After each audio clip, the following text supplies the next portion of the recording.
Woodstock Fruit Festival, we'll see you there, August 20th, 28th, 2012. So if you get enough calories, just to have a healthy bit of muscle strength. Definitely helps keep you lean. So I was at a running race the other day and I've won it 4 times in a row now. It's a 5k race on the Gold Coast in Australia. So I've got a lot of fit people here. I've won it 4 times in a row. It's a weekly race, 5k, and won it 4 times in a row. Anyway, after the last time I won it, someone was saying, yeah, I've seen you on YouTube, mate. You're the banana dude. You're the high carb, low fat vegan dude. And I've been watching a couple of videos, pretty crazy stuff, but like, isn't there like an 80-10-10 diet warning? Like, isn't it dangerous? You know, once you end up like Christian Bale. Here's a picture of Christian Bale here. And that's from The Machinist. So last time I checked, Christian Bale didn't eat just fruits and vegetables to get down to his machinist weight. But the reality is what Christian Bale did was starvation. So it doesn't matter what you eat. If you starve, you're going to get really weak. So a good indication of a dietary intake is can it support elite level fitness? And the answer for 80-10-10 is yes. The answer for paleo primal low carb is no. That's why we don't see a single low carb paleo primal athlete ever.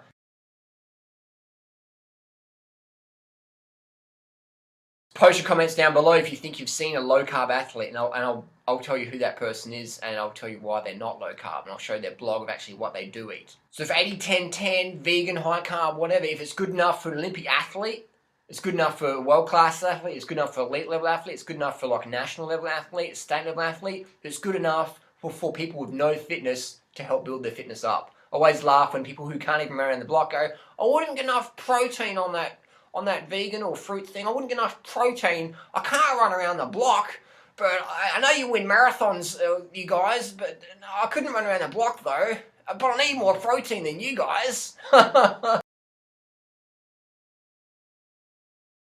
a good indication you're getting enough nutrition is your fitness level is going to be very high. If you're not getting enough nutrition, you have a low fitness level. And that's why you don't see any paleo or primal low carb athletes on the planet ever, never, zip, nada, can't be done. And I've done many videos on that one. So you need carbs, definitely. So 80-10-10 diet warnings, what's to look out for, what's the dangers of 80-10-10? This person was asking me, I'm like, well, the dangers are, the biggest danger is not getting enough calories. It's having that old mindset of like, I can't eat too much, I've got to have like a little mouse meal, and so you don't get enough calories. But that's not a danger of the diet itself. That's just like someone's mentality, you know, their emotional baggage coming into their new lifestyle. What's the danger?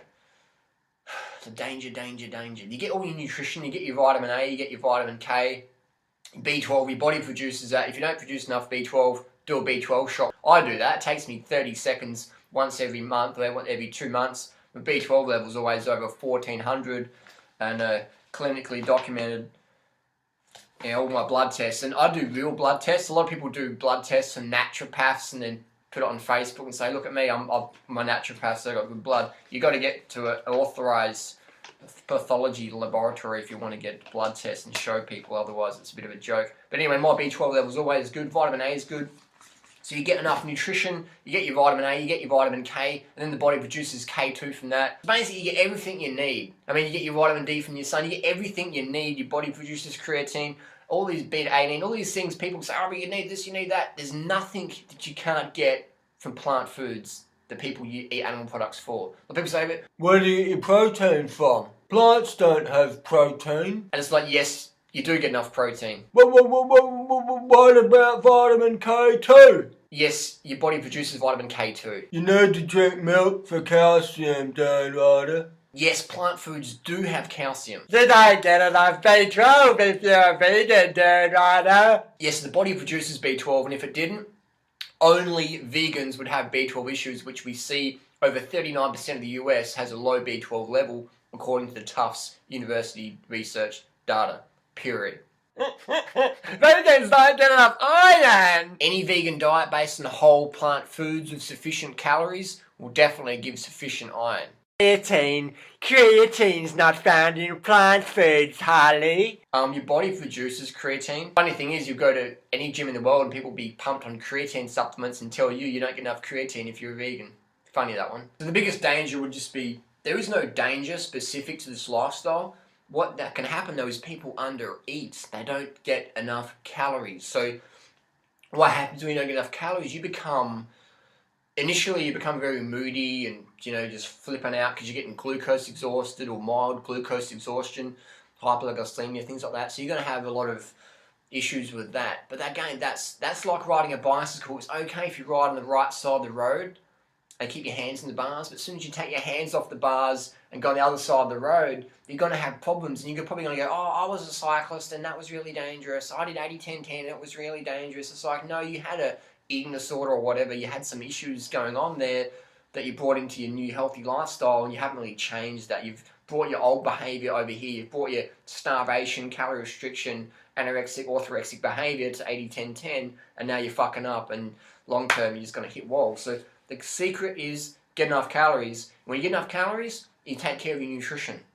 When you get early nights, you take care of nutrition, because if you're not getting enough sleep, you're not going to be absorbing your nutrients as well. And another thing is people forget is fitness. If you're not fit, you're not going to get enough nutrition because you're not using your body like it's meant to be used. The body has to be fit. Has to have a base level of fitness to be healthy. I'm not talking, you have to run like, sub 30-minute 10Ks. I'm talking you have to be fit. You have to be a fit person, capable of basic function.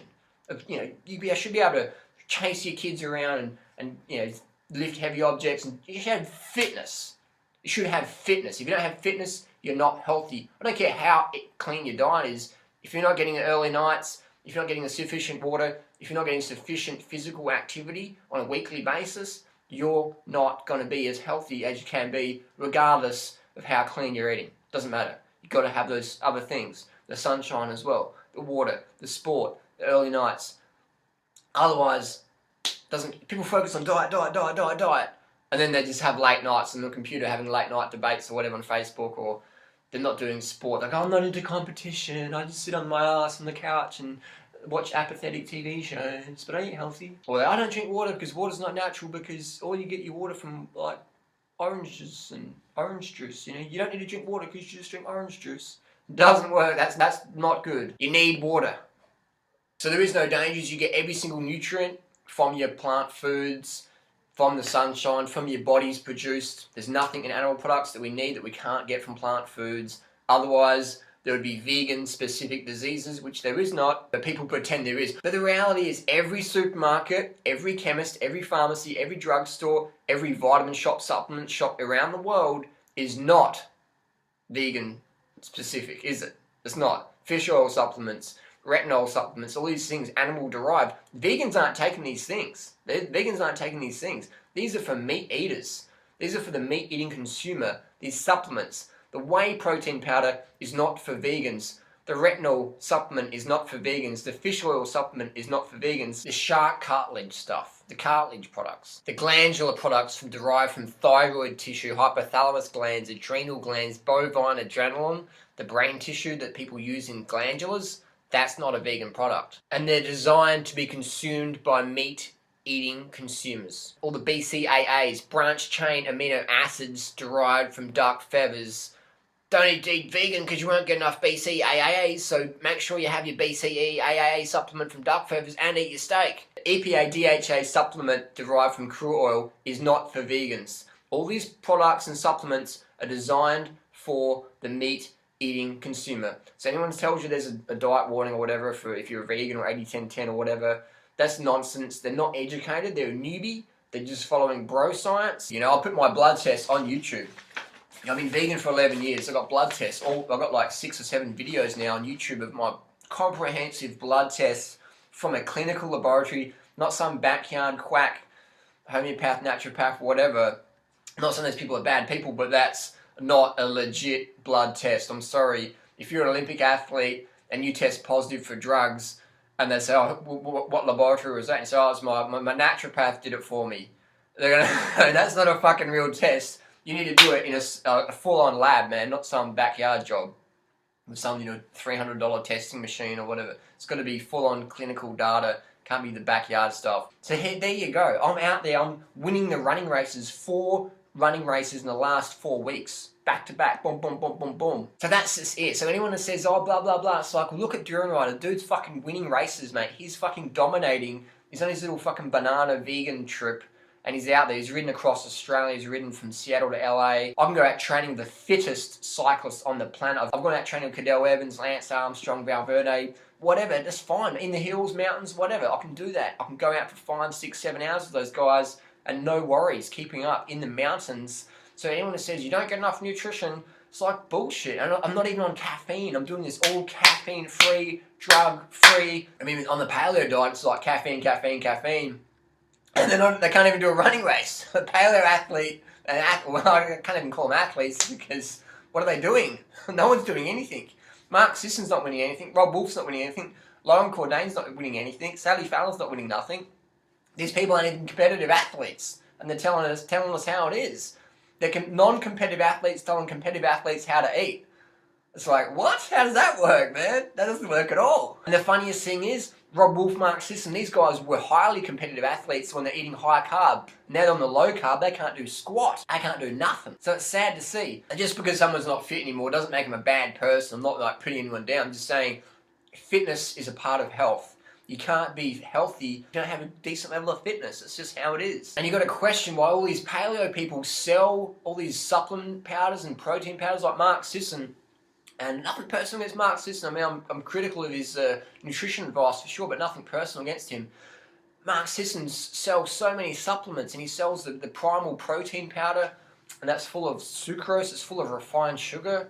And I was like, Mark Sisson doesn't promote fruit, but he sells the primal protein whey powder with added sucrose and maltodextrin. Sucrose and maltodextrin, last time I checked, that's refined sugar. Don't eat fruit because it's got too much sugar. Buy my protein primal whey powder that's got added maltodextrin and sucrose in it, and have that. It's like, that doesn't make any sense, but it makes a lot of dollars, I guess. So if anyone's taking a lot of supplements, it's the paleo primal low carb crew. It's the standard Australian, standard American diet. Look at it, man. Look in the supermarkets where people are eating their meat, they're having the protein powders, they're eating their fish, and they're having their fish oil supplements, and it's crazy. So that's just bottom line. Everything you need, you get from plant foods or your body produces. And if anyone tries to sell you anything else, then be wary. Be very wary. Thanks for watching. Don't forget to like, share, subscribe. Post your comments and questions down below. What comments do people tell you about your diet? Thanks for watching. Peace.